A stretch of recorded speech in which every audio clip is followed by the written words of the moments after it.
Hello everyone and welcome to my TJ Silver channel, and firstly I just want to point to that there and just say it came Valerie and also thank you Valerie for your absolutely wonderful help, because I don't know what I'd do without you sometimes. You showed me how to join two videos together on YouTube, and it's going to save so much hassle for me because I like to film my stuff on my iPad, and I need to then move my iPad down so as people can see my tile, and you know, to do that in a fairly easy movement without it, you know, giving people, sort of making them feel like they've got motion sickness, is not easy to do. So what you showed me has been absolutely invaluable, so thank you again so much. You're wonderful. Anyway, today, as my little thumbnail says, it's about covering a box, or a little box. Now this box I've got here is just a little jewellery box, and it's just cardboard. So one day I thought to myself, well, being as it is cardboard and we use paper for putting some of our pieces on to stop them going shiny, I wondered if I could cover it and bake it. And I did try one, thinking, oh, will it or won't it, and it worked absolutely fine. So, and I was very fortunate, I was given quite a few of these by a friend, and I just, you know, they sometimes just make a little gift look really quite special. So hopefully today we're going to achieve something very similar to this. And like you can see, it is just the plain cardboard little box. So what I will do is I will run through the tools and the bits and pieces that you'll need, and we'll get straight on it. Thank you.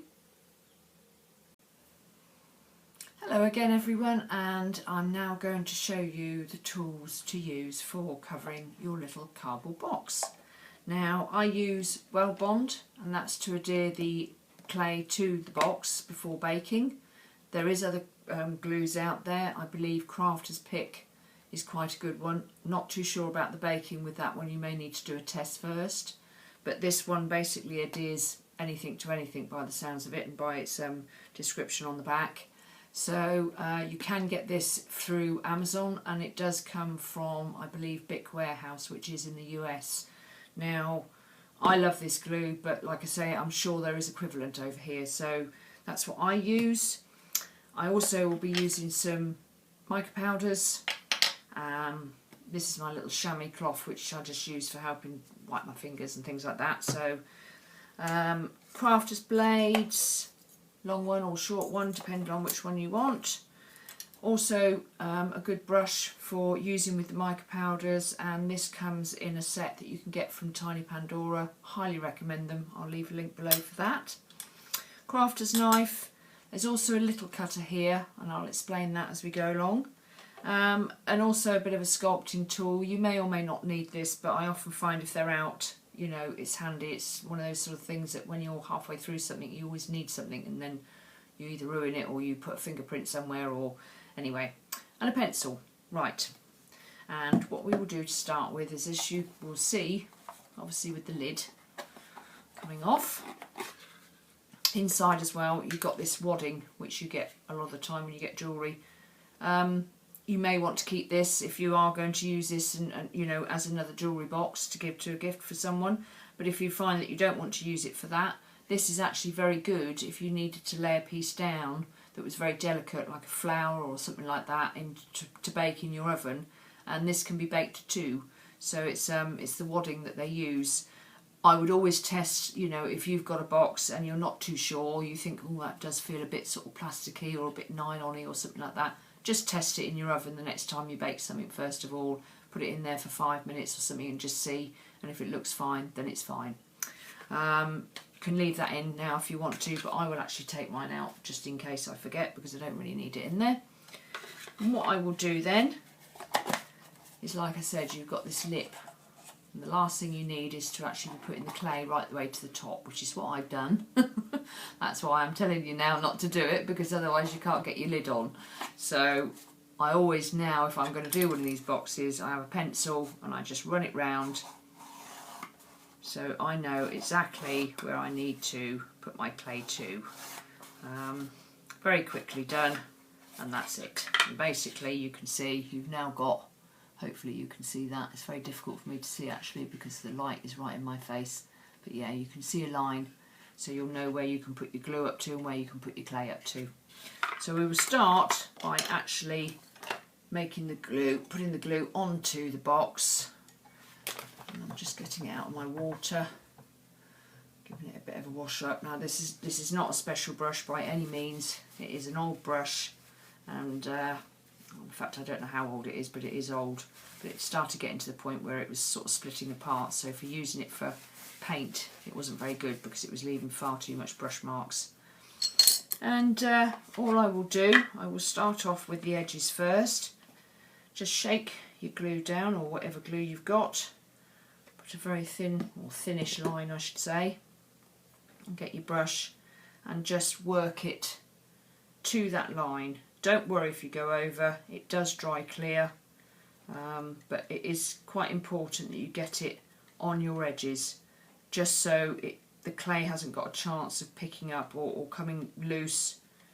I say coming loose, leaving a gap between your clay and your box. So that's actually quite important to sort of make sure that you get enough without it being too thick. It's very hard to explain really, but you don't want a very thick layer because obviously it's going to make your clay look a bit lumpy. But and this will dry quite quickly, this Well Bond, and you'll know it has in a, well, I say dry, it will look like it's dry because it will go clear quite quickly. But don't worry too much. If you're not sure, you can always put another layer on. It's not going to hurt it. And I will show you when I start to adhere the clay to it what it will look like, because it's bound to do it before I finish laying every piece on. Now again, don't worry too much if you don't get this, because I'm not going to put the clay on the line, I'm putting it up to the line when I adhere this to this, because I want to be sure that that lid will go down and sit properly. It's very easy to go just above that line, and then actually the lid doesn't quite fit properly, but don't worry, we'll get there, and I'll show you what I mean when we come to do it. Okay, so that should be fine. Brush to one side, and I will pick up a piece of clay that I have already textured. This is textured with a hexagon texture, and I should have showed you this to start with. My fault, do apologise. This is an embossing folder, hexagon shaped one. They're predominantly used for card making, and I have done a video on using these with clay. This one is from the Stampin' Up range, and people that make cards will know exactly what I mean when I say Big Shot or Sizzix machine or something like that, I think it's called. Yeah, the Stampin' Up range, and they do all sorts of embossing folders, but you can get them anywhere. I get these because my daughter's a demonstrator, so I just find that you know, any new designs come out, and this is lovely. It's a very, very deep design, and it does look wonderful, especially once you use the micas. So I just prepared some here, and I'm just going to lay these up to that line, and you may need to just manipulate them a little bit, but don't worry. You may just want to take a little bit off that edge. It might be a little bit long. You don't want to... Unfortunately, I have tried to do it where I can get one piece of clay to go right the way around, but it doesn't work, which is a shame, because it'd be great, because then you wouldn't have any joinings at all. But we can disguise those, and you'll see here, look how the glue has actually dried. So it just goes to show quite how quick. Probably be just as well to just do each piece at a time actually as you go round, rather than put it all in one go. But don't worry about putting another layer on, it's not going to make it so thick. But you do need, I think I did the first box I did like this, I think I might well have not used any glue, and it's okay, but I think I feel happier using the glue because I just know that it will stay there. And like you can see there, I've just put it up to the line as opposed to over the line or on the line. And once again, I'm going to need to take a little bit of that excess off on the end. I might actually put this down and just push that down like that. gently, gently, you just feel it go into place. And actually this morning I did watch a very good video by Katie Oskin from Katie's Acres, and she did a very good video about fingerprints, so that's well worth looking at if you can find her.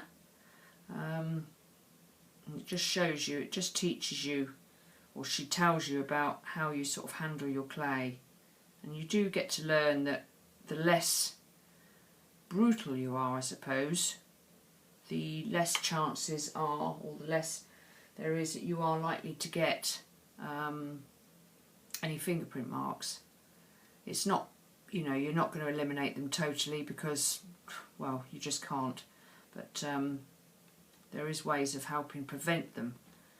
And as you can see there, I'm really not putting a lot of pressure on this. I am really just making sure that it's attached itself to that box.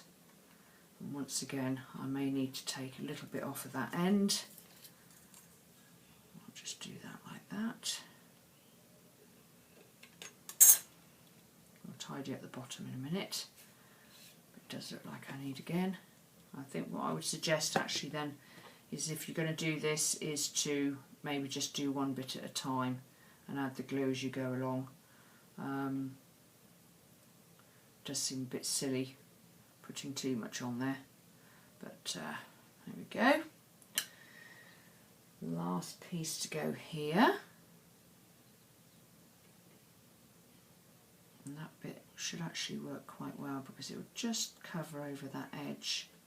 And like I say, it's just about getting it, making sure it has actually adhered to the box without really pushing it down. You don't want to lose too much of this texture if you can help it.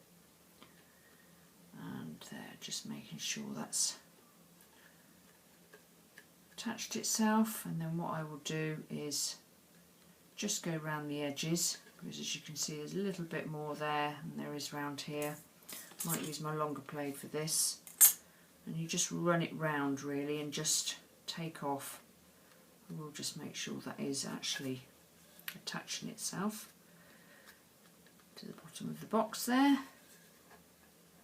And it is really just gently, gently, you know, and these sort of things, the less you have to handle your clay, which I know sounds really daft because obviously we have to handle the clay, but the less you have to sort of really, you know, put any force on it, the better the results in the sense of what you'll have at the end. You know, you won't have any marks. You can take stuff off, obviously, using alcohol, rubbing alcohol, but you can't do that once you've got any kind of embellishment on it, because it'll take that off too. So it really is about being as gentle as you can, almost stroking your clay, I call it. But you live and learn with these things, and anyone starting out, there's always these little things that you do, and then you'll see someone do something different and think, ah, that's it. Anyway, I'm rambling on. Right, so we've got to that point there. Now, the reason I wanted a cutter, and it doesn't have to be this sort of cutter, you could use anything you like. I just got some, use that, it seemed to be quite the good size, and I thought what I would do is just run this over those corners and just gently tap that on. Again, you'll need to take some excess off, but we can do that in just a moment.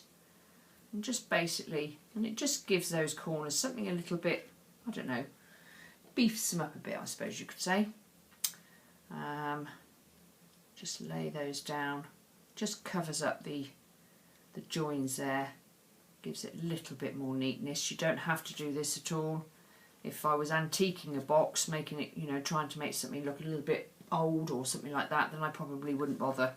Or if it was, say, I had a sort of wood texture or something like that, again, I probably wouldn't bother, because I think it would actually enhance it as much as anything else. And just gently adhering that to there. And then on the last piece, again, just put this on the corner and just run it round. And I wouldn't worry too much that you can, you know, we'll be able to sort of disguise that a bit with mica powders, so it will all look lovely. And then all I will do there is, like I say, again, just take my blade and take the excess off. And you just run that round.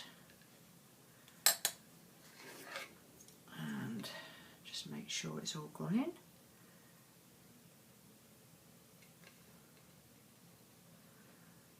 And there we go there.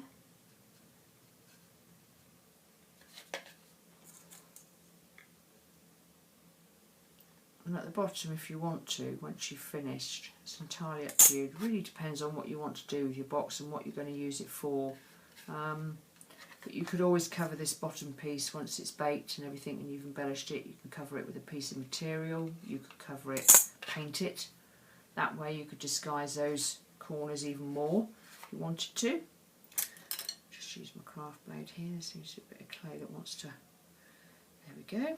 Right, so that's the size done. Quite happy with that. I think that looks actually quite good. And now it's time to do the top, and like I say, I've already prepared these. This is the texture again, and it does look really good. So let's get our glue and let's start preparing this. Now you don't need to go too mad again with your glue, but obviously you need to cover this. Now I will glue, paint the whole lot on because it's quite a quick process to do the lid, in the sense that oh, there's always a bit of gunky somewhere. Never mind, a bit of that.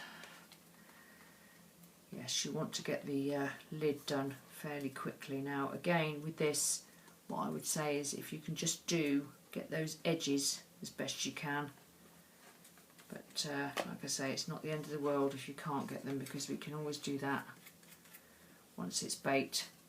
If you have to, you can always infill with a little bit of glue on a cocktail stick. We're just going to need a little bit more around here.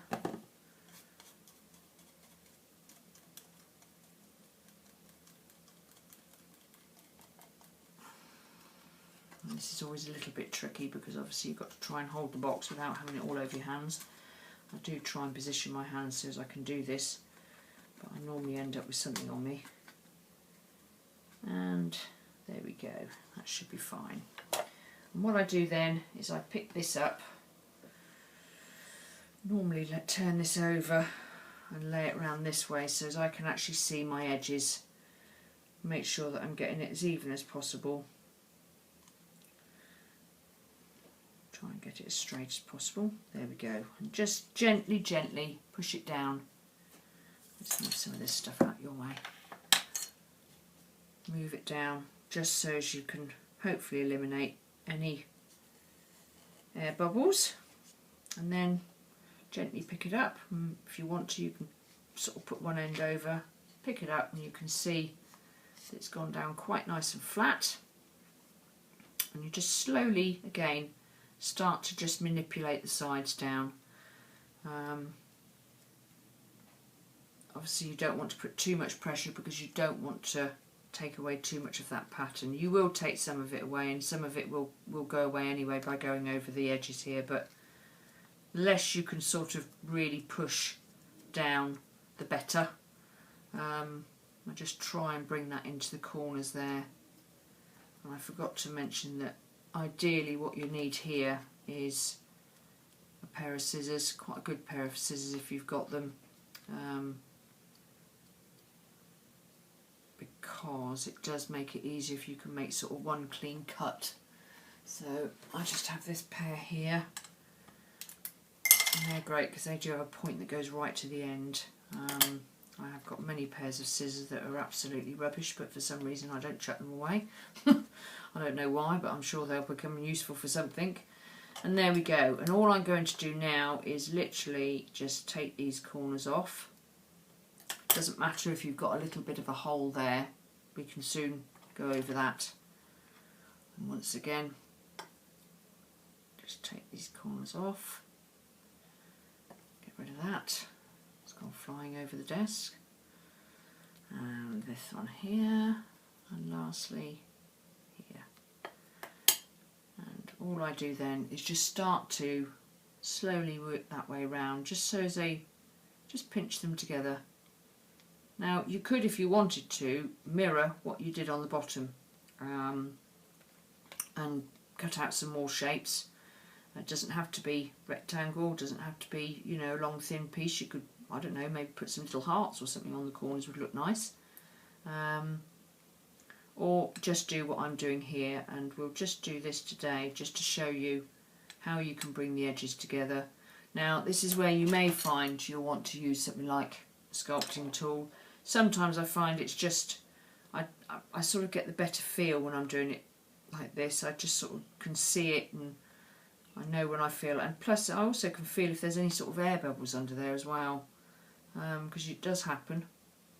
And I don't mind too much that there's a little bit of a join there, even if you can see it. I'm not overly bothered about that. But everyone has their own perfection, and that's entirely up to you.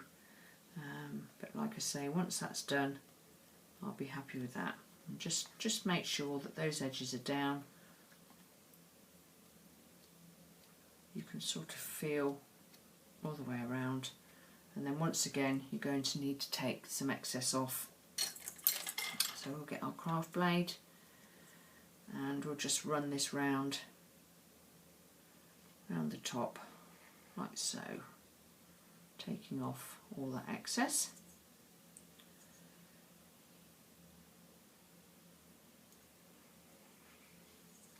And then very shortly we'll do what I call fun stuff, which is applying the mica.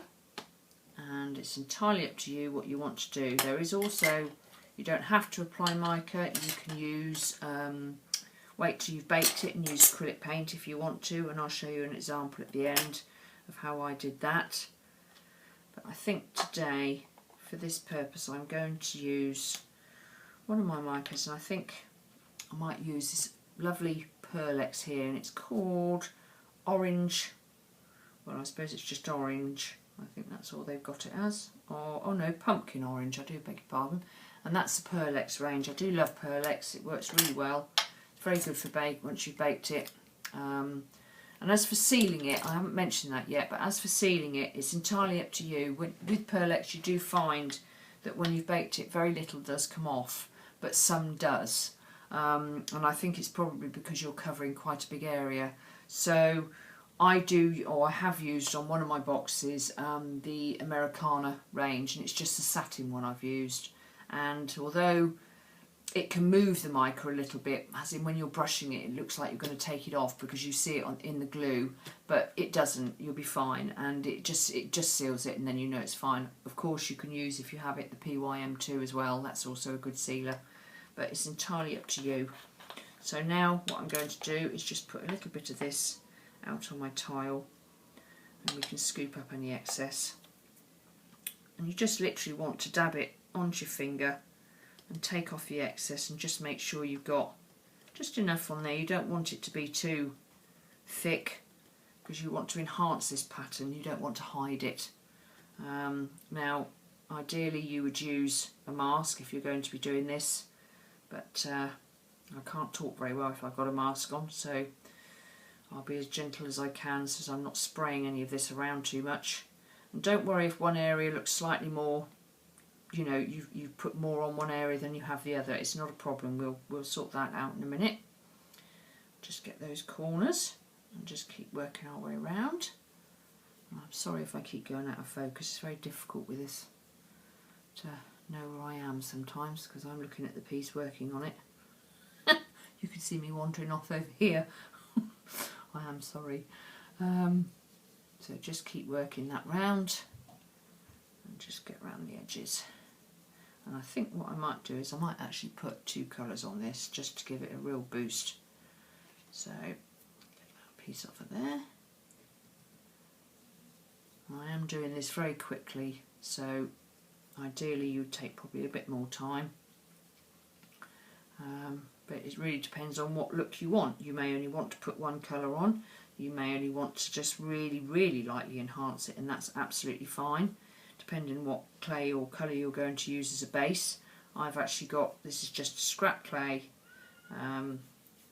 I love using my scrap clay up, and I always find that, you know, little things like this is ideal opportunity to do that, other than using it for sort of bead cores or things like that. Okay, so now as you will see there, we've obviously got a little bit too much in some areas, but don't panic, because this is where this gorgeous brush comes in. Once again, Tiny Pandora, and like I said up before, I'll leave the link below. But this is brilliant for just this sort of work. They are such good brushes, and just get rid of these excess out of these, just so it doesn't look quite so thick and gunky. Now, what I like about this particular embossing folder is it will hold its pattern really well, so it takes a fair bit of handling. Okay, so we've done the top. I'm just going to do the bottom, and I'm not going to be quite so particular on this one, because I should think it's a bit like watching paint dry for you people. I do apologise. It's my first sort of video of doing really a tutorial, to be honest, so I hope I'm doing okay for you, and I hope someone has a go at doing this, and I'd love to see any pictures that anyone, you know, if you do, if you can possibly do that, would be great. It's such a fun thing to do, and really and truthfully, you know, it doesn't have to be one of these little jewellery boxes, it could be any box. This is where this comes in really handy, my fake chamois, or chamois as I call it. Just gets rid of any excess there. And once again, I might just actually get my brush, and I'm just going to take that onto the edges there, so you can just see, taking away the greyness and just running this along, just to give that a bit of a shimmer around the edge.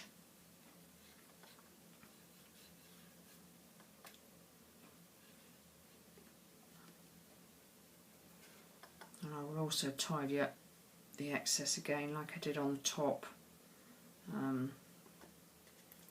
But you know, obviously you would have more time to do this, so you'll know that you need to. I think I might do that on the lid while I've got that there, just so that finishes that area off.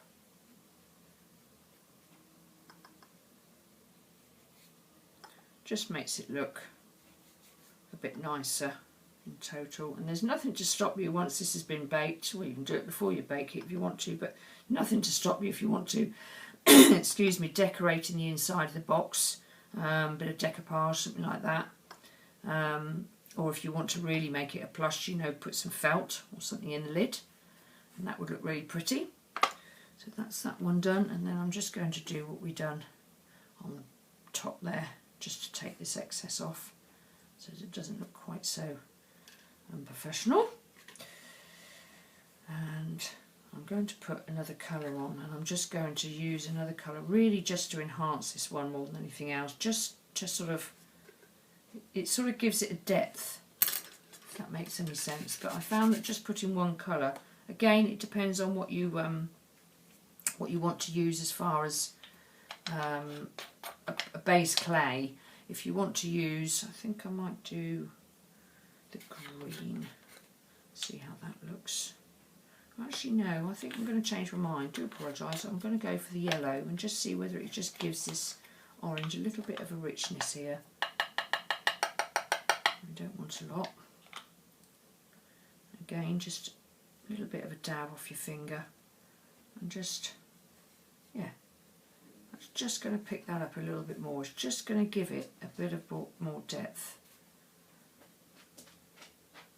You can even put 3 colours on if you want to. Nothing to stop you doing that. Anything you like. The world is your oyster, as they say. Yeah, it just sort of gives it a little bit more, that sort of two-tony look, which I always think's nice. You know, gives it that shimmer when you turn it in the light, which I think's lovely. I'm just taking this excess off again. Again, I hope you can see this and I haven't wandered off too much. I do apologise if I have.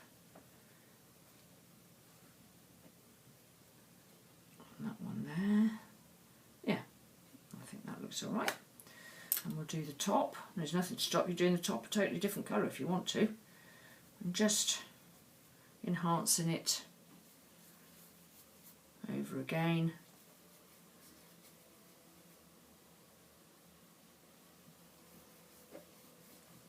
Just makes that colour a little bit richer, I think.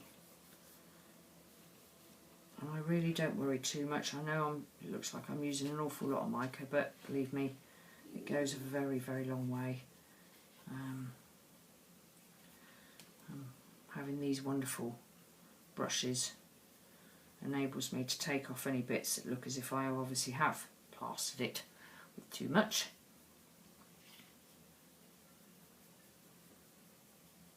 There we go. And it's entirely up to you whether you want to add anything else. I'm very tempted to see what a green would look like, but I'm just going to put those two together and just see. I think I will, you know. I wasn't planning to do this at all. And I do apologise if anyone's getting bored, but sometimes this is what happens when you do these things. You just suddenly see an opportunity and you think, you know what, yeah, that's what it needed. Just something to just pick that colour up a little bit more. I hope you can see that. It doesn't have to be all over. I can just do it in a bit of a stage here, just so as it doesn't look like I'm trying to cover something up, which I'm not. I'm just trying to enhance it. Let's see if I can't just, there we go.